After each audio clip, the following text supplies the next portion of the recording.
Gadis ini bernama Anna dan pria ini bernama Ben. Ini ibu Anna.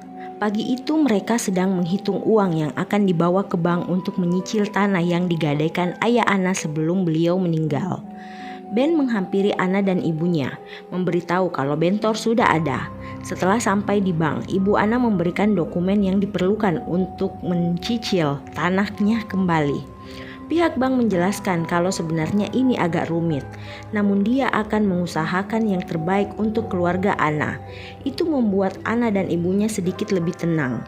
Ada harapan bagi mereka untuk memiliki tanah itu sepenuhnya. Ben juga terlihat menenangkan Anna yang nampak galau. Setelah dari bank, Ben mengantar Anna ke tempat kerjanya, sementara dirinya juga bersiap-siap untuk bekerja. Anna bekerja di sebuah penginapan sebagai cleaning service, sementara Ben bekerja di pabrik beras. Saat tengah bekerja, Pak Bos memanggil Ben untuk bertanya apakah uang yang Ben pinjam darinya benar diberikan untuk membantu Anna. Tentu saja Ben berkata iya. Saat ini dia ingin memberikan yang terbaik untuk kekasihnya Anna. Saat malam hari, Ben datang ke tempat tidur Anna. Di sana dia menyemangati Anna agar tak larut memikirkan cicilan tanah, karena dia akan membantu sebisanya. Anna nampak tenang. Dia memeluk Ben sembari berterima kasih. Mereka berdua terbawa suasana. Setelah itu mereka berenak mantap, meski mereka sama-sama masih malu. Saat pagi hari, Anna menyiapkan sarapan untuk ibu dan Ben. Ibu saat itu sangat galau karena sudah beberapa hari belum ada kabar dari pihak bank. Anna menenangkan ibunya dan memintanya untuk makan terlebih dahulu. Ben juga ikut menyemangati calon mertuanya. Namun saat hendak makan, sebuah mobil datang. Sontak ibu Anna penasaran siapa yang datang pagi-pagi. Rupanya Pak Botak dan seorang lainnya. Dia terlihat meminta pria baju putih itu untuk mengukur tanah milik keluarga Anna. Ibu segera menelpon pihak bank. Dari telepon ibu mengetahui kalau tanah mereka telah ditebus oleh Pak Botak yang tidak lain adalah sepupu ayah Anna. Dengan marah ibu menghampiri Pak Botak. Di sana Pak Botak meminta ibu dan Anna pergi dari tanah yang sudah dia tebus. Itu membuat Anna sempat memaki pamannya. Namun Pak Botak tak mau mengerti. Tanah itu harus segera kosong. Sempat terjadi perdebatan antara ibu dan Pak Botak. Kesabaran Anna juga sudah habis. Dia menyerang pamannya. Untung Ben segera menahannya. Ibu meminta Pak Botak pengertian dan akan menebus tanahnya lagi. Namun Pak Botak dengan sombongnya berkata tak mau. Lalu dia segera pergi. Tentulah ibu sangat kecewa. Keesokan harinya, mereka mengemas barang dan memutuskan untuk meninggalkan tanah mereka meski dengan hati yang terluka. Mereka sementara akan tinggal di rumah kakak ibu. Ibu setidaknya bisa terhibur berada di samping kakaknya. Itu membuat Anna dan Ben senang melihat kondisi ibu. Di tempat lain, Anna mengajak Ben untuk ke kota mencari pekerjaan yang lebih baik. Anna berniat menebus kembali tanah ayahnya. Dengan bekerja di kota, mungkin dia bisa mendapatkan uang yang lebih agar bisa memiliki kembali asetnya. Ben nampak setuju dengan ide Anna. Beberapa hari kemudian, keduanya memutuskan untuk ke kota. Harapan yang besar terpancar dari raut wajah mereka. Di kota, Ben membawa Anna ke sahabatnya Mando. Dengan terbuka, Mando menerima kedatangan keduanya. Untuk sementara Ben dan Anna akan tinggal bersama Mando. Meski tak begitu layak, namun Anna dan Ben tentu saja senang bisa dapat tempat gratis. Saat malam hari, Anna dan Ben saling berjanji berjuang bersama untuk sukses. Ben juga berjanji akan terus melindungi Anna dan membuat Anna bahagia. Hari berikutnya, Anna memasak untuk Ben dan Mando. Namun saat akan makan, Anna berkata Ben akan telat sarapan karena dia sedang mandi. Saat akan masuk kamar mandi, Ben kaget karena di dalam kamar mandi umum itu ternyata ada seorang gadis yang mandi. Ben mengurungkan niatnya untuk mandi dan kembali ke rumah Mando. Dia berkata tak jadi mandi karena antrian terlalu panjang. Mereka bertiga lalu sarapan bersama. Saat itu Mando berkata ada pekerjaan buat Ben. Itu membuat Anna dan Ben merasa bahagia. Saat tengah menelpon dengan ibunya, dari kejauhan Anna melihat Mando tengah berbincang dengan seorang yang nampak berduit. Dia pun meminta ibunya menutup telepon lalu melihat jelas apakah itu Mando atau bukan. Sementara Ben sudah mulai hari pertamanya sebagai pelayan kafe. Dia sangat bersemangat, apalagi saat dia mendapatkan tip yang lumayan dari para tamu. Ben juga diberikan makanan dari restoran yang bisa dibawa pulang. Anna dan Ben nampak bahagia meski keadaan hidup mereka masih terbatas. Hari yang lain, saat pulang kerja, Ben mampir ke warung kecil dekat rumah Mando. Di sana dia langsung menyadari orang yang beberapa pagi yang lalu dia lihat di kamar mandi adalah gadis pemilik warung. Mereka berdua langsung berkenalan, dan Cynthia nama gadis itu. Di hari yang lain, Mando mengajak Anna untuk mencari kerja. Nampak di bar itu tak ada lowongan meski untuk seorang pelayan. Itu membuat Mando dan Anna kecewa. Saat hendak pulang, Mando menyapa seorang yang mungkin dia kenal. Namanya Endra. Pria botak itu nampak tertarik pada Anna, lalu meminta Mando untuk memperkenalkan mereka berdua. Mando lalu membawa Endra pada Anna. Jelas, pria itu sangat tertarik pada Anna. Dia meminta nomor ponsel Anna. Setelah mendapatkannya, Endra langsung berlalu tanpa kata, meninggalkan Anna dan Mando. Endra bertanya pada pemilik bar maksud kedatangan Mando dan Anna. Saat malam hari, Anna menerima telepon dari Endra yang mengabarkan kalau Anna besok bisa bekerja di bar tempatnya kemarin melamar.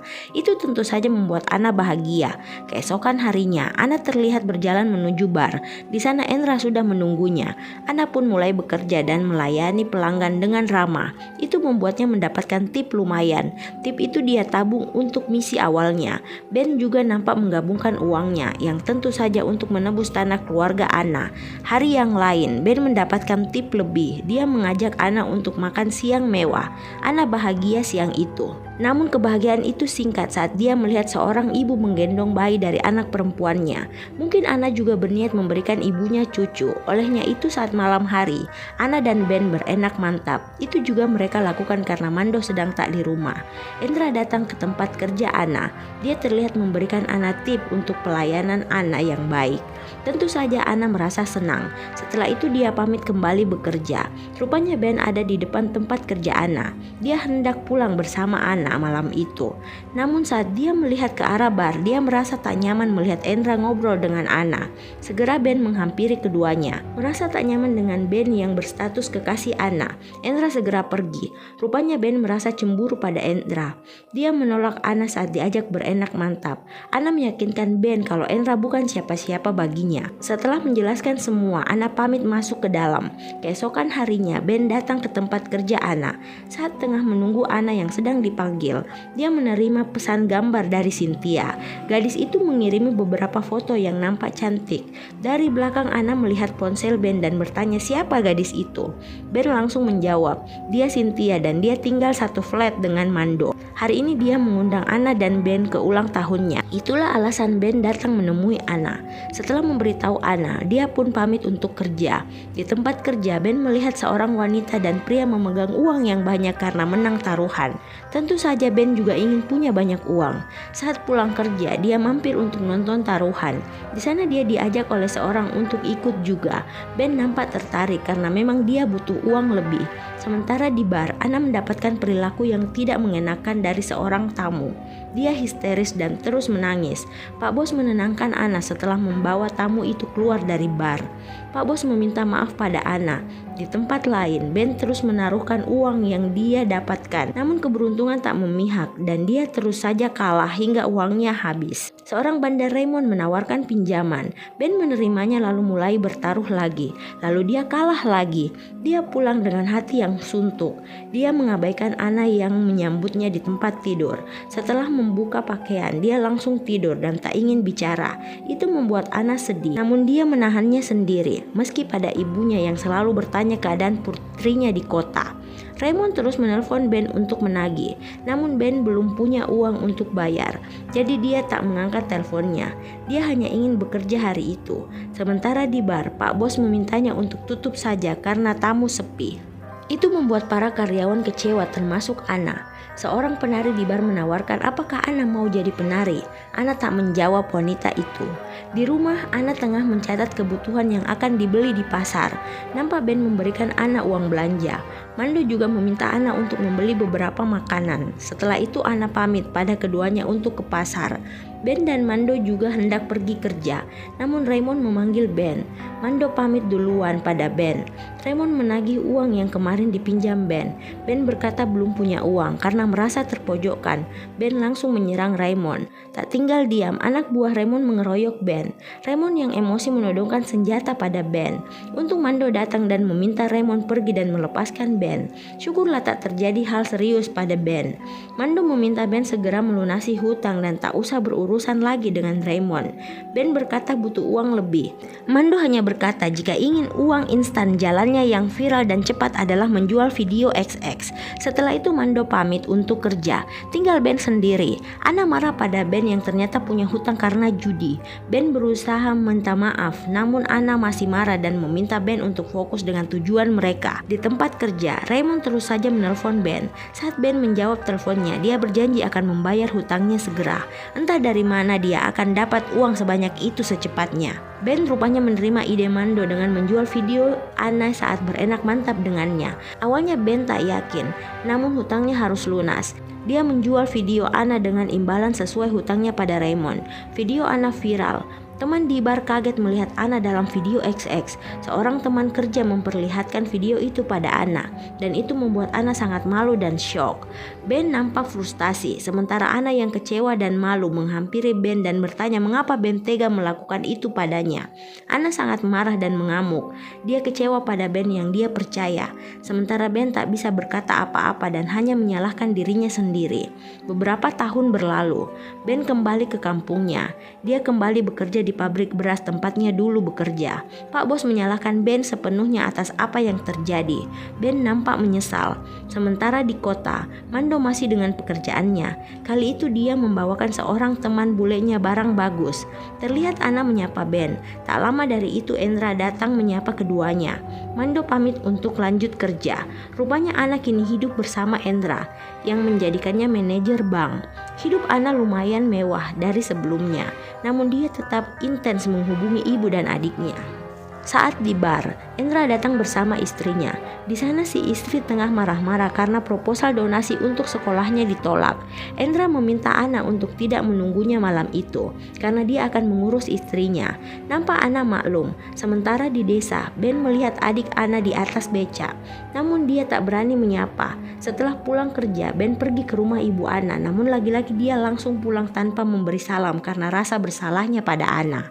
Ana tengah sibuk di bar, namun saat Endra ke bar, dia melihat Ana tengah dipaksa oleh seorang tamu untuk bersenang-senang. Awalnya Endra menegur tamu itu baik-baik, namun saat kehabisan sabar, dia langsung memberi tamu itu pelajaran dan meminta pengamanan mengeluarkan tamu tidak pantas itu.